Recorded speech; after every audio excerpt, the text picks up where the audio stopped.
Hello everyone, hope you've all had a good week, hope you've all had a good weekend. Welcome back to the Sunday Club. Yep, we're back. Lot to cover. Now, just an FYI, I have new internet, I have new Wi-Fi. This is either going to be an absolute beautiful evening where nothing's going to go wrong, or it's going to be one of those nights where my internet lets me down. But fingers crossed, this should be better and faster internet. That's the whole point why I've gone for it. So, let's see. So tonight's pop, there's a lot to cover. There's a lot to cover again. I always think each week, what are we going to talk about for so long? But there's a lot of changes. There's a lot of changes coming in. There's a lot of big players coming through, and I think that's what I want tonight to be about. To look at some of those players. It's been a big week in regards to the Champions League and the Premier League. Big former England player who we looked at, if we're being honest, as the future at one point of English football, and probably post, excuse me, that Roy Hodgson era and all that sort of stuff. It felt like he was going to be the one to take us to that next level. But yeah, it's Marcus Rashford's move is something that we're going to have to discuss tonight. So just someone give me a little nod in the chat whether this live stream is coming through well or not, because I've no idea at the minute. The poll is, will Rashford's move to Villa ignite his England career? Because ultimately, that's where he needs to get back to. That's where we want him. And we all know it's a bit of a thing with Rashford, isn't it? Where we've all seen what he could have become, or what potentially could have happened, or what the player he probably should be, if we're being honest. And yeah, that's it. That is ultimately the question tonight. Will Rashford's move ignite his England career? Obviously, some people are coming into the chat, and I'll get to the chat in a second. Some people already coming in with the fact that Arsenal have absolutely battered Man City tonight, and we will cover some club football tonight because there are some very exciting young English players that we need to discuss, that we definitely need to discuss. So yeah, evening Josh Phillips, straight into the chat. Well, Exeter have been battered 3 games in a row, but other than that, I'm all right. Well, look, mate, swings and roundabouts, that's football, isn't it? Crystal on court, Arsenal did well, Man City looked lethargic. Bohemian, Archie Gray has come in with a name straight away. Do you think Lewis Skelly or Hall would be starting left back for England? It says M0. All great names. Not ones I've got on my list, but again, I think this emphasises. So I've just gone on to Marcus Rashford, but this top point here I've got, I can never tell which way around it is. England Rising Stars. Because I've got a few on here. I've got one that I haven't mentioned on this channel before, and I know people have previously, and it is a little bit because of the Champions League early one, but Jamie Gittins at Dortmund, I think is one we need to keep an eye out of. Morgan Rogers and Jacob Ramsey at Aston Villa have both had pretty positive weeks, really strong in midweek as well. Lewis Hall at Newcastle. Elliot Anderson is also another name that I want to throw in there at Forest, given the fact that Forest are having an absolute stormer of a season. So,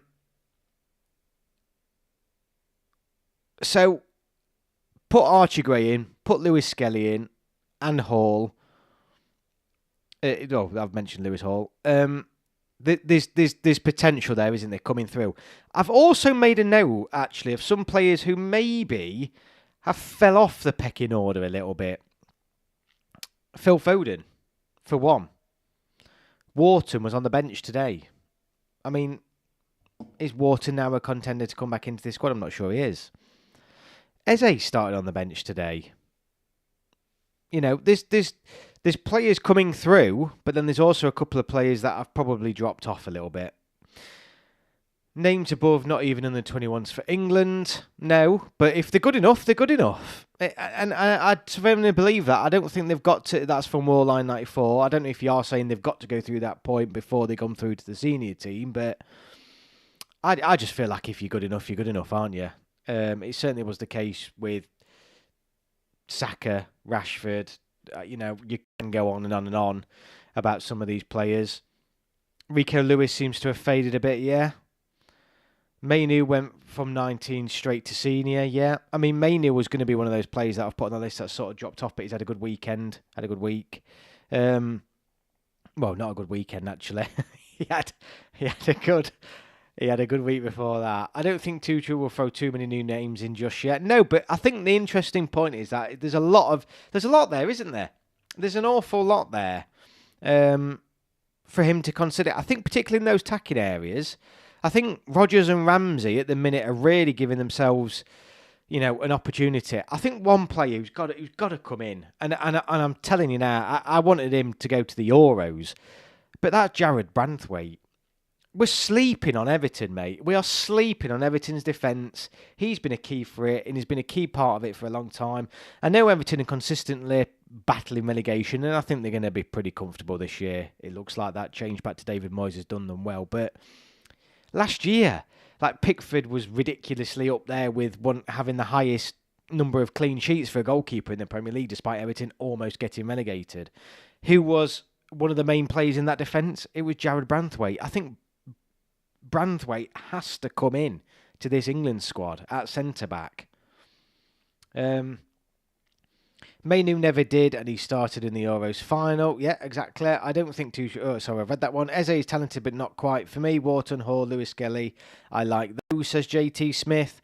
I think it was midweek when the Champions League was on, and I even made a note of, I am going to start to make a note now, and we'll do European watch or something like that. We'll start to do something. But Samuel Ling Jr., I'll be honest with you, passed me by. And I'm not saying he's beating, pulling up trees or whatever, but I had no idea he was playing in Italy at Bologna until earlier this week when obviously he had a good night in the Champions League. But it's just like these players coming out of nowhere, and you just think, yeah, it's even though there's still some concerns there's still plenty here to be looking forward to, and plenty, I think, for potentially for Tuchel to come in and really make a statement with this first squad, because there's some people really knocking on the door.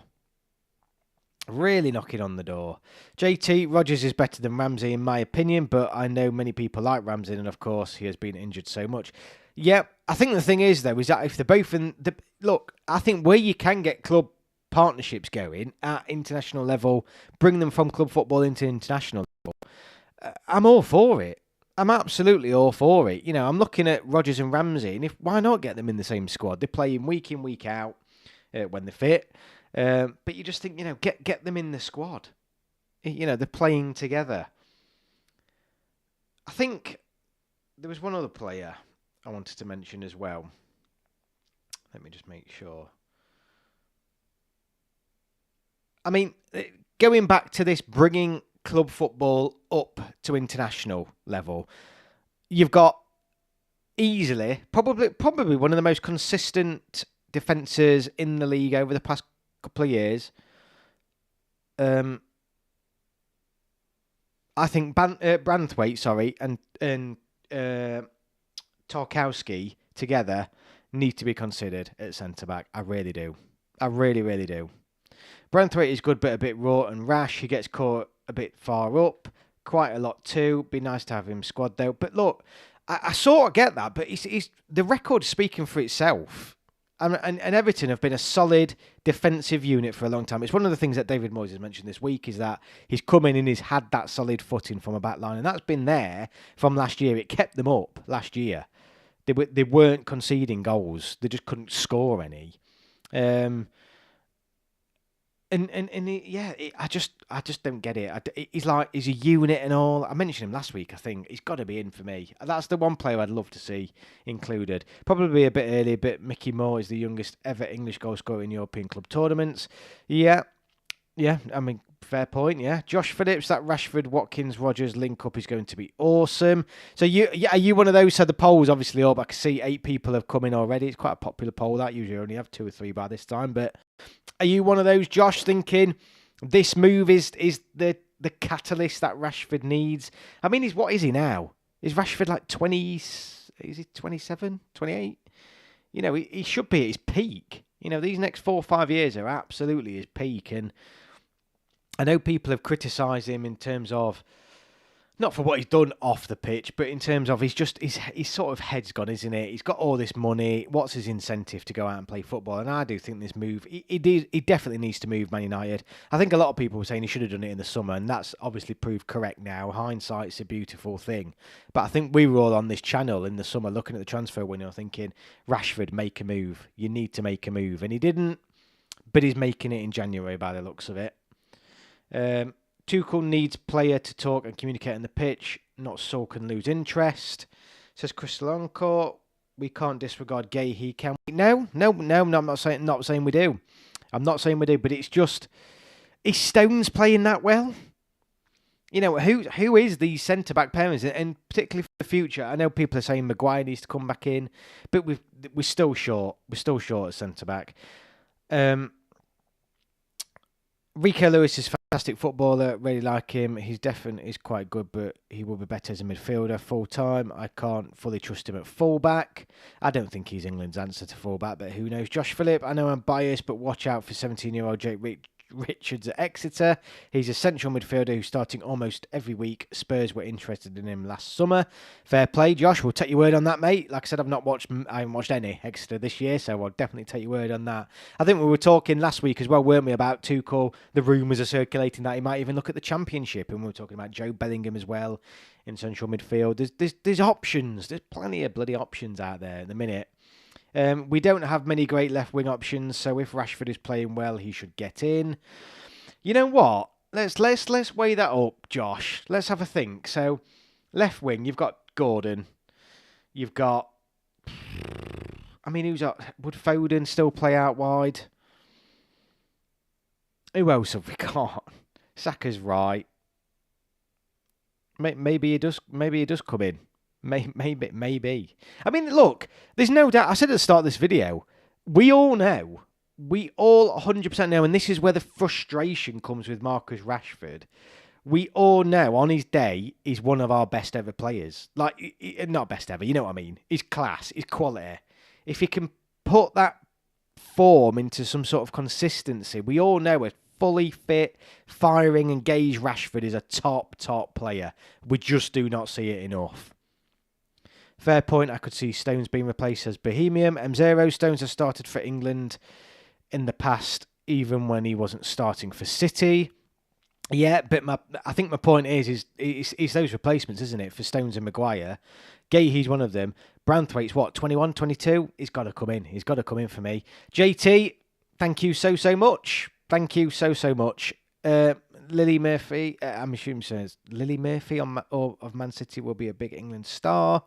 Hudson Odoi says M0. JT, Tyler Dibbling. Sancho on the left. I mean, what's Sancho doing at the minute? Gordon, Rashford, Grealish. I mean, Grealish, he just doesn't do enough, does it? He's great. He's a great player, but he doesn't score and he doesn't assist enough. Maybe Hudson Odoi, they're the main ones unless I'm forgetting someone. No, I'll be honest with you, Josh. I started the list, and I think I'm a bit like you. I started thinking I'm going to list off 5 left wingers here, because it feels like it wasn't so long ago that we had so many. And yeah, I'm sort of struggling now to remember who we have for that left wing option. But Gordon, I think, is right up there for him at the minute because he's having such a good season. Gordon ain't all that, says JT. Good player, love the bloke, but only really suits, in my take, to counter-attack in a better side. We need better there, I think. Fair point. JT, Sosgara, yeah. Lily Murphy. Bohemian, more can play on the left, just saying. Yeah, it certainly can. I mean, the other thing, I have put a video out this week, and it's absolutely bombed so far. And this is why I'm like, I've sort of started to stick to just these live streams when England aren't playing, because regular videos, the time and effort goes in and not many people watch them. I think I've got like 45 people who's watched my women's UEFA, and a huge year ahead for the Lionesses. By all means, go and watch it after this, but you can see now why. I'm just changing subjects a minute, but you can absolutely see why now I'm concentrating on these bigger videos that come out less often, really. But yeah, Gordon is first choice on the left for me. He is at the minute. Gordon is 100% the best left choice at the minute for England. Absolutely. I think, Madueke, good point. Yeah. I mean, Madueke, has he been playing more on the right there? I'm sure he was playing more on the right on the cards. He was sort of coming in for Saka, wasn't he? Or was he on the left? No, I'm sure he was on the right because I'm sure Gordon was getting plenty of game time. But I presume he could play on the left. But I'm sure he was playing more on the right. I think we are lucky right now because England have loads more really good players coming through. But then, we're looking on about these who can play on the left and stuff like that. And that's when I'm looking at Rodgers and Ramsey and thinking, can either of those two do a job out there? The left has been a problem, hasn't it? Going back to the Euros, we've really struggled with who is that left player. It was the left-hand side. The full left-hand side of England is the problem area. Josh, no, I wouldn't play Madueke on the left personally. No, yeah. Oh, yeah, I like Noni Madueke, says JT Smith. Lots of play. There are lots of plays, but it is that left-hand side. When you look at Anthony Gordon, you think it's his now. It is his, and who's going to come and try and get it off him? Rashford is possibly the only one. But again, I mean, look, I was going on about Rashford. He's what, 27, 28, I think I said. Does even Marcus Rashford know what his best position is at the minute? There was a time when, obviously, he was out wide. Then he really insisted that he was played through the middle, like up front. Then it was a number 10. Then it's back out wide again. It's like, I just don't know. And that's the problem. That's one of the problems. I mean, how can we be 10 odd years into a career where, he's scored over 100 odd goals, 400 odd appearances for Man United, 5 trophies, and we still don't really know his best position, really.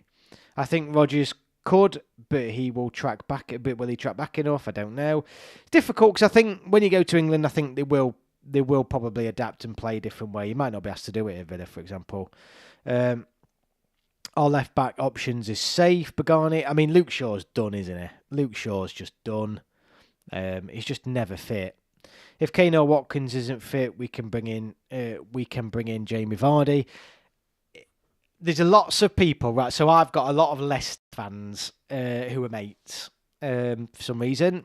I mean, I live in Derby, but I've linked to a football team locally in Leicester, and well, not nearly like Burton and all that lot areas, but there's a lot of Leicester fans I know is what I'm getting at. They're all insisting now. In fact, I had a chat on the group earlier this week because someone else put something on Twitter saying that one, they would rather have had Jamie Vardy's career than Harry Kane's, and two, Jamie Vardy has been held back by Harry Kane and they believe Vardy's a better player. Just putting that bombshell in the chat. Have a think about that. But I only raise that because I think it's quite an interesting point. So many people I know insist Jamie Vardy has been robbed of an England career because of Harry Kane. I'm feeling bad for Tony. Don't feel bad, mate. He chased the money. He absolutely chased the money. He's class and all. He's a good player. I mean, I've no idea. Anyone have any idea of what's going off with Ivan Toney? What sort of form he's in? What he's been playing? I have no idea. Josh Phillips, Vardy better than Kane? No way, that's mad. I know, mate. Well, I think that, but I mean, I was arguing with them.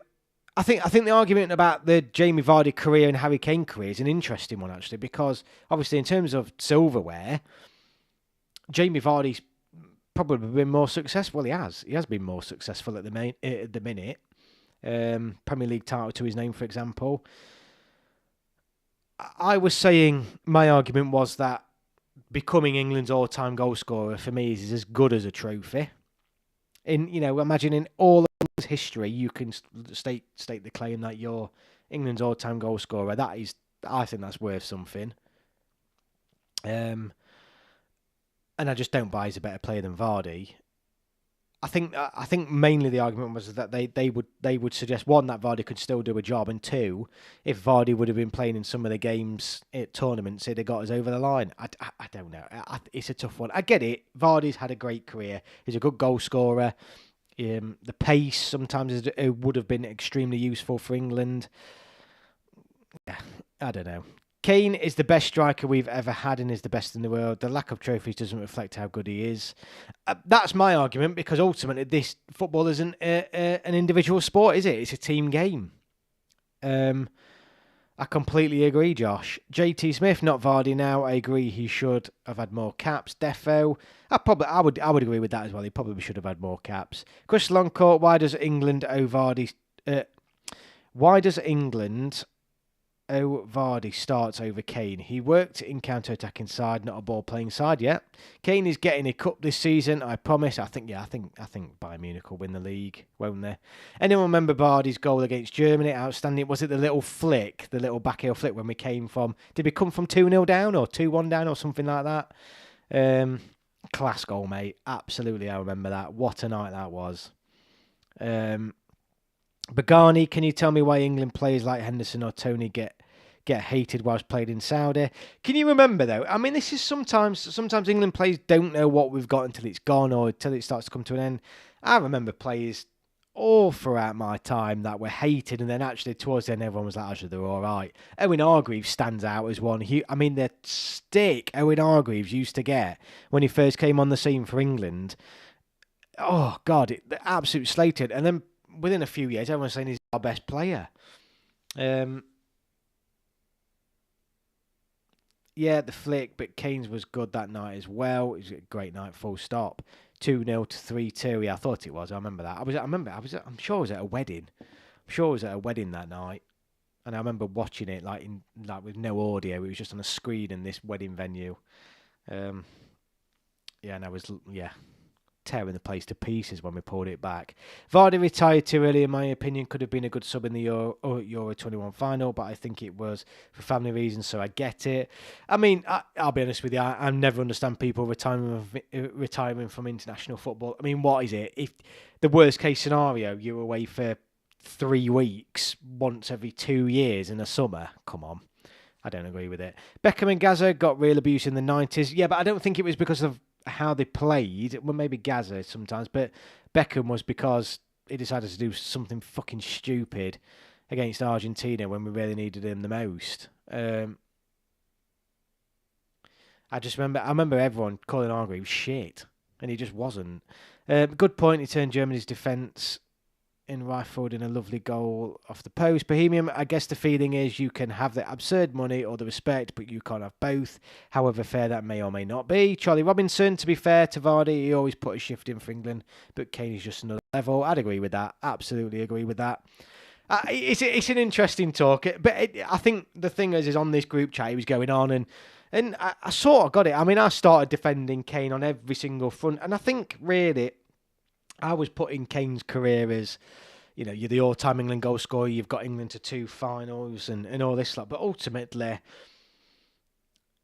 trophies do matter. Not now, but they do matter when you retire. Even though it's a team sport, Kane will still be judged, and footballers are still judged ultimately on what they won as players when they retire. So Kane needs some silverware, definitely. But it's just, it's a difficult one. What's your dream match to happen in the World Cup or Euros final? Says Bagani.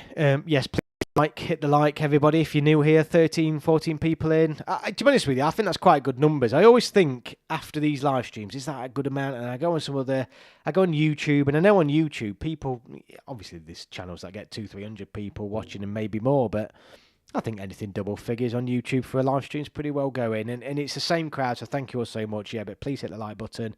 Bagani, I think to be honest with you, I think England Argentina is always a massive thing. I think the only problem is that I would hate to lose against them in a knockout round. But I think beating Argentina in a knockout round at a World Cup would be up there as one of the greatest things for me to ever see as an England fan. But I also think the Euros, I mean, I don't know. The problem is we play them all. Now the Nations League's then back in Liga. You're going to play these teams more often than not. I'd love to beat the French in a final. I don't know. There's something about England and France. I'd love to beat the French in a final. That would be sweet. To be honest with you, because of Spain actually over recent years, I'd love to batter them as well, because they've balls us up for the women and the men. But they're so good. Fair play to them. But I'd love to beat the Spanish or the French in a knockout game. I really would. Problem with the big international teams, there's almost too many players to pick, except Chelsea. Most clubs just stick with what they have. Josh Phillips, talking of old strikers, our favourite Danny Welbeck has fallen off a bit recently. Hasn't scored since October. Yeah, but what then, Josh? I'm telling you, he retired way too early. Way too early. What a legend. I would love to beat France in a final too, says Tom Briscoe. I mean, look, yeah. I mean, at the minute, Argentina or I'd love to beat either. I mean, I'll be honest with you, I'd love England to beat any major team in a knockout game at the minute, like a proper team. Germany, we beat Germany, I know that, but it was just a bit like they were sort of in that transition period. It wasn't that big of a shock. I'm talking about a team who most people are saying now are better than us or won't give us a chance against your Spain's, your France, your Argentinas, all those. I'd love to win one of those in a knockout round. Thank you, JT. Crystal Encore, Welbeck isn't Druez, that athletic Bilbao striker who played for Spain and played at 35 in Euro 2016. Look, there's always, if you're good enough, you're in. You're in. I don't care how old you are. If you're one of the best England players around, get him in the squad. Nobody could take that away from us then. It says Tom Briscoe. No, they wouldn't, mate. And that's what I mean. I'd love to beat them. I'd love to beat Portugal in the final. The amount of times they've knocked us out. Yeah, I'd love to beat Portugal with Ronaldo still in the squad. I think after Ronaldo's gone, I think it's just fair play. But I just want tears from Ronaldo. I just want to make him cry. Which match we lost in the knockout under Garasaka? We put off the least good fight. I think the game that the most disappointing one was the final against Spain, where we were never in it. We should have beat France in the quarterfinal though. We were better. We were the best team that night, and I think one of the best teams at that tournament. We should have won that. We beat a good Holland though, not great, but a genuinely good side. Yeah, in fact, good point. Yeah. No, good point. And I think that's the thing is that Netherlands game sort of. It's not gone down as a bit of a classic, is it? And no one, I mean, I'll watch it back. Everyone watches just that Ollie Watkins goal. That's the main thing. But no one sees that as like a big result that England shouldn't have got through. I think, again, you put the two teams next together and on paper, you would put England to beat the Netherlands. It's not me being arrogant, but you would put England to beat the Netherlands in current, in terms of current squads. I'm talking about one of those teams where most foreigners would talk us out of ever winning it. One of those where you think England would never beat a team like that. I think the Netherlands, Germany, we've sort of played them very good teams, but they're not sort of teams that are ever going to threaten to win a tournament. I'm on about your big teams. There's only 2 or 3. We played good for some bits of the match against Spain, yeah, but only when. But then as soon as we scored again, we dropped back again. I just felt we were never in it. Honestly, Begani, looking at that Spain game and feeling how I felt that night, it just never felt like it was going to be our night. I'm so excited to be an England fan again. After the Euros, I was just dead. And for the Nations League, I kind of watched from afar, but the optimism is back. Holland can beat anybody on their day, though. Yeah, no, I agree. Tom, absolutely, mate. That's what it's all about. I mean, I'm always excited to be an England fan because I tell you what, even if our squad was a bag of shit, the beauty about being an England fan is we'd all be sat here going, we're going to win the World Cup, lads. We're going to win it. And that's why I love it. Tom Briscoe, still love the channel, Gary. It's a really valuable contribution to the England fan space. Thank you so much, mate. Thank you really so much. I have been struggling for motivation, if I'm honest with you, and hence, like I mentioned that video earlier that I've put out this weekend, and when you see the sorts of numbers come through, and this is why I was struggling in terms of how this channel operates in these sort of times when England aren't playing, and this is the frustrating thing where club channels every single week can do a live stream, put a video out about the game coming up, reviewing the game that they've had. So each week they've got something to talk about, the games and all that sort of stuff. And it's so frustrating that I haven't got that. And it's not so much for us, it's not so much for me, it's not so much for you guys, because we're all talking about England regardless. But it's the algorithm on YouTube, it's getting that, when you put something out, it's getting that sort of traction and stuff like that, and you just don't get it as much with an England fan channel. outside of England playing games. So this is where I think, how does this channel evolve? I need to do more shorts, which I started to try and do. I thought I'll do the live streams because I do the live streams each week, and then it's nice and easy. I'm going to do the editing and stuff like that.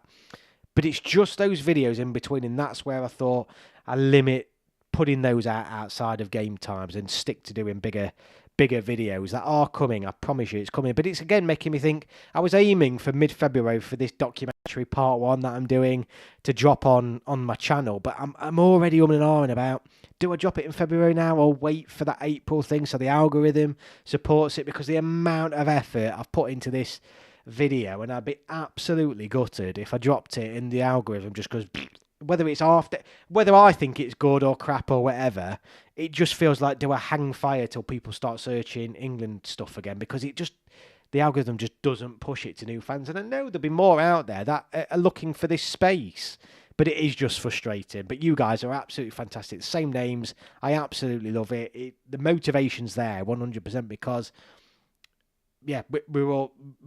It's such a good laugh. These live streams alone are brilliant, absolutely brilliant. Long time, buddy. Looking forward to the World Cup qualifiers. Can't wait. I think Tuchel will do well for England winning the World Cup though, and in that weather, hard, but I can totally write him off.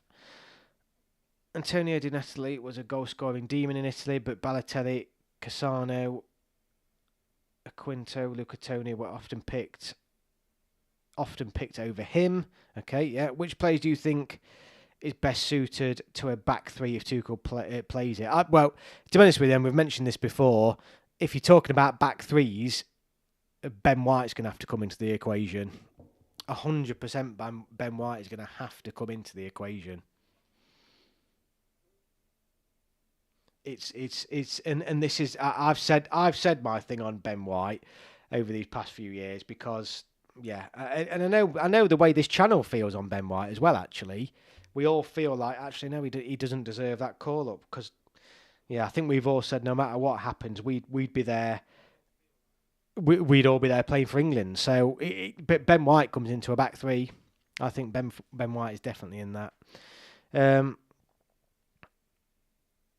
Which place do you think is... this place felt like an oasis when I found it. Oh, brilliant. Bohemian, thank you so much. I just don't like how we don't get many big teams playing each other in qualifiers and even Nations League. It just leaves us with more questions than answers. Well, it would do, Crystal. We would. And this is the problem. This is why I was so... getting really wound up at the end of last year because we have to be in League A of the Nations League. We have to. And I'm so glad we're back in it. But for me, if we wouldn't have got through that group and we'd have stayed in League B, it'd have been a disaster. It'd have been an absolute disaster because of that reason. And the Nations League was introduced for that reason because you just don't play these big teams often enough. And I was just like, we have got to get back into League A. Now we're in League A. When the Nations League comes back around, we'll be playing the bigger teams again. But these qualifying groups, I mean, there's a lot of talk about should they change them up? Should they have like a qualifier to get into like a qualifier or something like that? I'll be honest with you, the South American one's the best, isn't it? I know there's less teams, but everyone in one big group's pretty awesome, isn't it? I mean, if anyone's ever watched a Cricket World Cup, oh my God. What a tournament. Whether you like cricket or not, the way the Cricket World Cup tournament works is, again, this is the benefit of reducing numbers and you're not having everyone just there to make up the numbers, but you literally have everybody in a league. Everybody in a league plays each other, and then the top four go through to the semi-final and then the final. It's such a good tournament, and I love the qualification format for South America because everyone's in the league, everyone's in the group, and I think that's great. I think that's really great. And then you're still playing those big teams often enough. It wouldn't work in Europe, though, because there's just too many teams. It's as simple as that. Gary, how do you feel about the expansion of the World Cup? I like it as far as it will make the tournament last longer. I don't like it as I feel... Look, I think I don't like it. The problem is that when it starts, no one will care because everyone will just see more games. Everyone will love it. There'll be the odd... All it'll need is one upset, and then it'll take someone to turn around and say, told you it was a good idea, ignoring the fact that there'll be teams getting battered 4-5-0. I don't agree with it. I believe, a bit like the Champions League, I think the World Cup should be much smaller, much smaller. But that's my point. But it'll never change. If anything, it'll go up again. Another 20 years, it'll go up again. They just cannot leave it alone. If there's more money to be made, they'll make more money. It's as simple as that. Really. I'm less than more when it comes to World Cup and Euros. I'm less is more. I'm assuming you're supposed to say. Yeah, I get that. JT, I love the bigger World Cup myself. Yeah, fair enough. I completely get it. Like I said, I completely get it. You get to see. I mean, the one beauty is you're going to get to see teams you never watch play. You never. I mean, even now, the world has become so global. And this probably only works for Europeans, actually, because I know everybody probably watches. I mean, do they, though? How often do people in South America or North America or Asia watch an England game or a European international fixture? I don't think they do. I was going to say they all watch club football, but I don't think it's quite rare to watch another country's team. So you get to see, obviously, different nations play, which is all exciting and things like that. But I just think... I don't know. I think it's got a bit big for me, and I think it's a bit daft. Let me just have a quick look at the poll, because I've realised I've not checked that in ages. So we've got 12 votes. Will Rashford's move, to Villa ignite his England career? 58% saying no, 42% saying yes. So more pessimists than optimists in the chat tonight, but I've put yes because I can't see it being worse. I mean, he's literally not playing. He's not getting any game time. He's not doing anything. So you just feel like surely it's only going to be a positive. But who knows? Euro 2016 and 2020 worked because Wales, Denmark and Iceland performed. If the small team struggle, then it becomes a chore. The problem is, Chris Lonko, is that the small you say like Wales, Denmark and Iceland. On the World Cup stage with 48 teams, they're classed as like top teams. You can end up with teams that are literally like the dog and duck in a World Cup, at a 48 team World Cup, because you could arguably have 48 teams just from Europe that would be stronger than all the teams that will be at this World Cup. And that's the problem with the World Cup expanding. And this is the argument we've had on this channel before, is the Euros actually more difficult to win than the World Cup? Because I would argue every game in the Euros is more difficult than every game at a World Cup because of this reason. Look at when England had Costa Rica, for example, a few years back, and in fact, they beat us, didn't they? But there's always going to be examples where you're going to get really, really low ranked teams in this World Cup now, and you wouldn't quite get that at Euros. I just think there's a danger. But like I said, it's only going to need one upset, and everyone will be turning around saying, "See, I told you." I fear Mali, Uzbekistan and Bolivia may get slaughtered in the next World Cup if they're there. And this is what I mean. And ultimately, the way they've planned it and set it up is that, yes, a couple of extra places are going to European teams, but they've planned it in a way where the majority doesn't go to European teams. Or despite Europe having the bigger contingent of countries, us in Africa maybe, they've purposely put it there so other teams that would never have a chance of going can now go. And I get that because it all comes down to money, expanding it further. But what it's going to mean is you're going to have teams that really shouldn't be there. And plenty of teams in Europe that should be there that aren't. I really hope it works for him. He's always been one of my favourite players, so I'd love him to revive his career. He'll be working with a great manager and squad, so he could get the best out of him. Absolutely. I think that's the thing, Josh. Going back to Rashford, I think he's got the best manager in the league. He's got the best manager in the league now. And if Unai Emery can't get anything out of him, then no one can. The Euros is 100% harder than the World Cup. Name two teams apart from Argentina and Brazil who'd make the Euros harder to win. I mean, you could put certain teams on their A-day, like Colombia, Uruguay. They would give anyone a game in Europe, you would say. And there's obviously, I think the US is quite a strong team now. There would be a good ranked European team, not a high ranked, but an average ranked European team. So there's a few there that might cause difficulties. Only 16 out of 48 for UEFA. Exactly. And ultimately, we all know that probably a 48 team World Cup, if you did a whole international World Cup qualification, you could easily almost get 40 teams from Europe qualifying for that if that's the way they did it. Uruguay and Colombia are handy, says JT. Yeah, absolutely. Only Japan, Colombia, Senegal, and Morocco have improved recently. I mean, this is what I mean. Senegal came into the last World Cup as African Cup of Nations champions, and England, out of all teams, famously the big European powerhouse that turns up and doesn't perform at tournaments, turned them over convincingly at the World Cup. I think Japan are getting better. I would say that, but I would also say that has been the same sentiment I've heard all of my life. Japan look really threatening. They look like they're going to do something, and then they never do. People are sleeping on Jamaica, most of whom are English players, plus Leon Bailey. Yeah, no, Jamaica are definitely, and I agree there. I agree. I'm not. I don't think they've got any chance of winning it, and I think they'll get knocked out in a qualification, in a knockout round. But they're going to be tougher than what people think. Definitely, I agree with you there.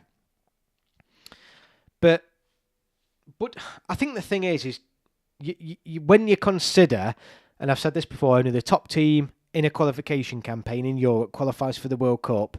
Would a Japan, would a Senegal, would a Jamaica, would a USA, would these teams qualify for the World Cup from Europe? I'm not convinced they would.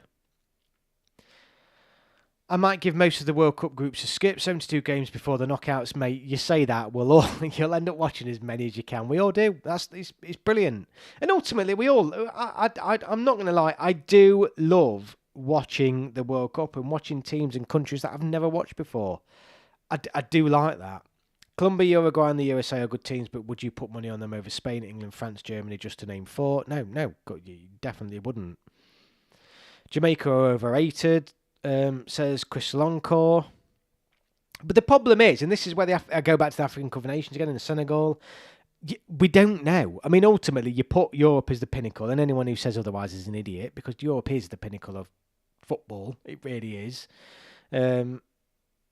It's hard to know how good these teams are until they come up against a team in Europe, really. And ultimately, everyone thought Senegal was going to go on a big run and they were going to be a huge test and, African Cup of Nations winners, but we pushed them aside like there was nothing. I watched like 80% of games in 2022. I'll be watching as many as I can.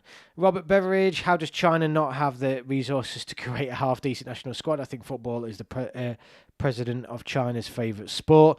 The thing is, like, if you're going off, I mean, India, China, the US, if either of these countries decide to actually really put it as a first sport, I mean, thank God India play cricket, thank God America play American football and everything else, and thank God China just, I don't know what they do, but if they did, it's just statistically alone, because of their populations, they should have really strong teams. Jamaica only qualified once in 1998. The likes of Honduras and Costa Rica have qualified more often instead. Yeah, no, good point. Absolutely good point. Kurt Barlow, I just worried the World Cup would go the way of the Rugby World Cup, which is about 75% totally non-competitive trashings. Absolutely right, mate. You're absolutely right there. And arguably, and I go back to the Cricket World Cup saying it's the best format because everyone's in one group. It is from that aspect, but I think sometimes the Cricket World Cup has had that same issue as well, where you can almost predict who the top 4 or 5 are going to be right at the start of the tournament. And ultimately, that's the thing. That's what we'll have to remember. It's not so much about the odd upset in the group game. It's the problem will be is that by the quarterfinals, you're going to have all the same teams there. So you think, what's the point of having a 48-team World Cup for these teams to come and play 2 games and be sent home? There's only 2 professional leagues in China, and they buy lots of Brazilians. Most kids don't see football as a career. I know, and I know, but ultimately it's one of those where if they did get their act together, I mean, in all sports, they could literally just batter everyone, couldn't they? Because they're just, the population speaks for itself. I think smaller nations having World Cup experience is important and culture, and I get that, and that is absolutely, JT, really hard to argue against. Why shouldn't smaller nations be given the opportunity of competing in a World Cup and putting themselves on the world stage? That is by far the most convincing argument and a difficult one to counteract. And ultimately, is the World Cup, yes, it is about football first and foremost, and ultimately the big teams are still there. Is it about, though, bringing the world together and have as many teams represented as possible? You could argue yes. So that is ultimately a very convincing argument for expanding it. The argument is, though, and I think this is what you we say this, but ultimately some teams wouldn't mind going to the World Cup and being battered 4-0. They'll just be glad they're there. So it's a difficult one. It is a real difficult one. Anyway, I've just realised I'm 46 minutes in and I've not even spoke about the Lionesses. Now, obviously, I've shared with you all, I have got a video out. Please check it out because it's absolutely bombing at the minute. So I would love some views on that. But yeah, the Lionesses this year, huge year. 6 games before the summer, where of course they will then be going to defend their European title. These 6 games, check my video out. I'm not going into too much detail here, but they're going to be massive games. It's going to set up the rest of the year, I think, for them. I was going to put the poll tonight about the Lionesses, but I think I'll save that a bit closer to the time. I'm definitely going to do a live stream. Just someone let me know, actually, in the chat, how's the live stream been? Because like I said, I'm on new internet tonight. Has it been fine? Has it been laggy? Just let me know. They could expand it to 64 teams by the time the last 8 comes around. It'll be the usual suspects left. The top European teams with a sprinkling of 2 or 3 South American teams. Yeah, absolutely. I think maybe the odd Asian or North American team, maybe the US or Japan or someone like that might sneak in at some point, but you're absolutely right. India can't organise a good football academy system and cricket is miles ahead. Yeah, cricket will never be beaten in India. But yeah, I will be doing some live streams on the Lionesses games because they're games I'm not going to be there for. So I'm literally at home. Those Nations League games I think are going to be incredibly interesting from England's perspective in regards to going into this summer and potentially defending this title in Switzerland. It's been good for me. Froze once, but great over that. Thanks, Josh. Really useful feedback, mate. It's supposed to be full fibre or singing or dancing, so it shouldn't freeze at all. But at least it's actually, at least competing with what I had before. It is a start. So yeah, I am really excited. I'm really excited. I do think England Lionesses though have some problems. Pretty similar actually to the blokes in terms of I think you could again pick 5 or 6 starting 11 players, and after that everyone's going to have different opinions, and it's like truly understanding who our best starting 11 is. I go back to the last Euros when the Lionesses won it. Serena famously played the same starting 11 throughout the whole tournament. I think we're miles off that at the minute. The exciting thing though is that there's a lot of good talent coming through for the Lionesses, a bit like the men's. It's just about how Serena fits them in and what sort of system she plays, how experienced she goes mixed with bringing in that youth. But there's no doubt it's a tough task, massive task. And I'll be honest with you, I don't think a task at the minute that England are up to doing in terms of defending the European title. I hope I'm wrong. I think Spain, despite what the world rankings say, I think Spain are convincingly the best women's team in the world at the minute. It doesn't mean they can't be beaten though. I still think England on the night can beat anybody, but I just feel like also at the minute, England could potentially lose against anybody. They've sort of got that upset in them at the minute. So this Nations League is massive, absolutely massive, because it does set up the summer. I think if they go into this Nations League and struggle to beat these 3 teams, then you're looking at that Euros with a bit of dread really, and England could be up for an embarrassing time. What's even the point of the Asian Cup, AFCON, Copa America, etc. with an expanded World Cup? I mean, it's their continental tournaments, isn't it? I suppose. I think the Copa America is still a relatively big draw. Just England women are still a world-class side, but there are a few better. Spain, head and shoulders. Yeah, no, absolutely. I'm not saying England aren't a world-class team. They definitely are, but they're not the pinnacle that they were threatening to be a few years back. They've sort of taken a few steps back. Spain have definitely overtaken them. I think England, US, Germany, all those sorts of teams are pretty similar. Spain are just another level ahead for me.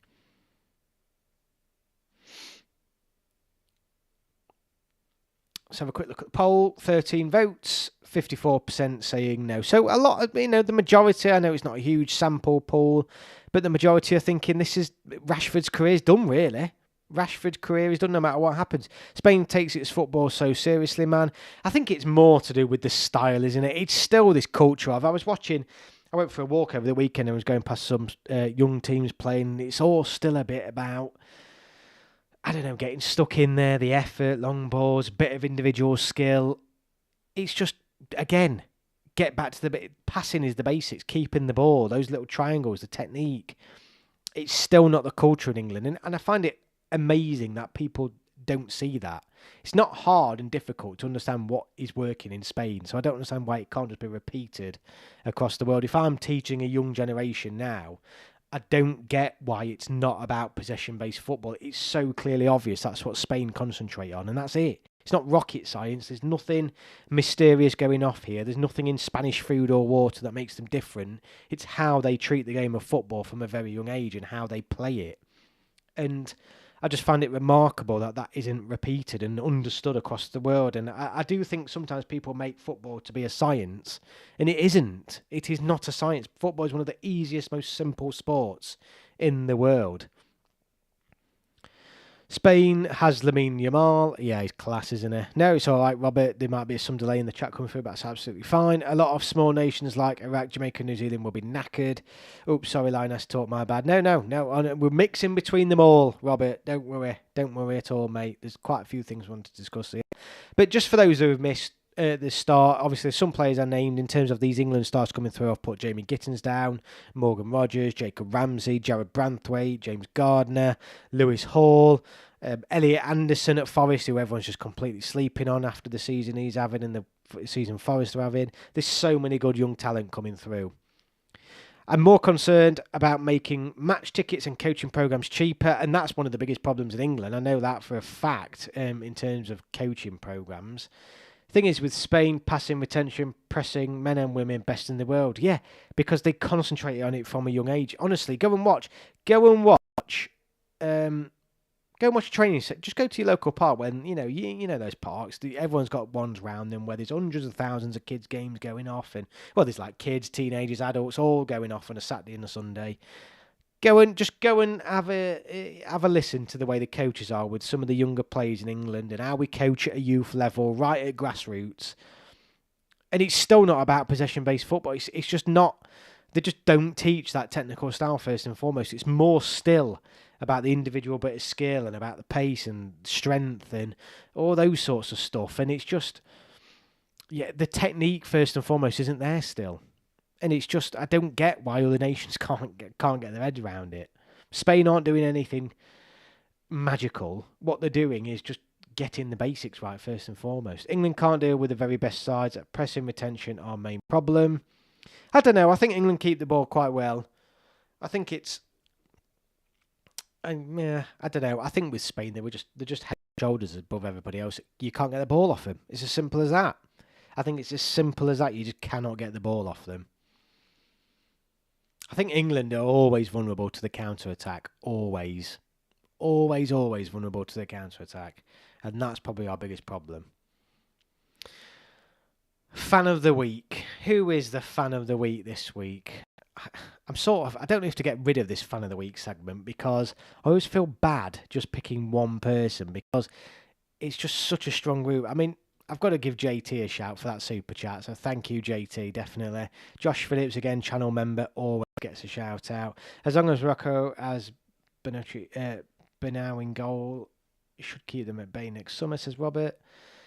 Let me have a look I honestly, everyone's just been class. It's all the usual guys on and a few sprinkled in with a few non-regulars as well. It's been a good night. It's been a good night on the chat tonight. Really, really good night. I can't believe an hour goes so quick, really. So yeah, I mean, let's have a quick look. Let's do a recce again of the calendar. I do this every week just to make sure everyone's clear on what's coming up. So we'll keep doing live streams over the next few weeks. So 21st of Feb, put it in your diaries. Friday night, good night for it actually. In fact, can I do that Friday night? I may have a works thing. Right. Bloody hell. Everything always happens on the same thing.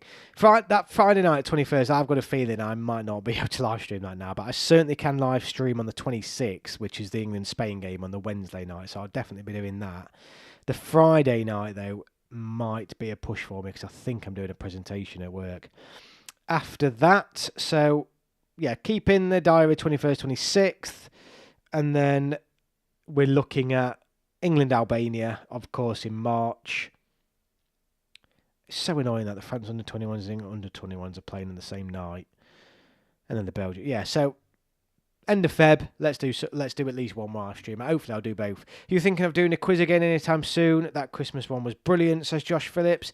You know what? Let's possibly look then at doing a. Should we do a women's quiz for the Euros? Maybe let's do that. I want to give it a theme. But let's maybe do a women. Yeah, I tell you what, Josh, leave it with me. I'll look at doing some sort of quiz, definitely, because I know people enjoyed that. It's one of those, isn't it, where because it's so. Yeah, it's one of those where so it was so good, and I think people really enjoyed it because it was once a year, or do we do a couple of times, or I don't know. But no, definitely, I think people keep asking me to do it, so I'll listen to what, particularly as you're a channel member, mate. I'll definitely look at doing that again. But I think maybe this would be an apt year, wouldn't it, given the fact that the Lionesses are defending their title, for me to do something around the Lionesses, I think. Anyway, thank you all so much for watching. Thank you all so much for your support. I hope you have a great week, whatever you're doing. I hope you have a great week, whether you're at work, school, whatever is going off in your life at the minute. I hope this brings you any peace or joy just for an hour each week. Thank you all so much for joining me up the England. It's great every single week being surrounded by like-minded England fans. But no, thank you all once again. Have a great week, and I will see you all on my next video. Thank you. Bye-bye.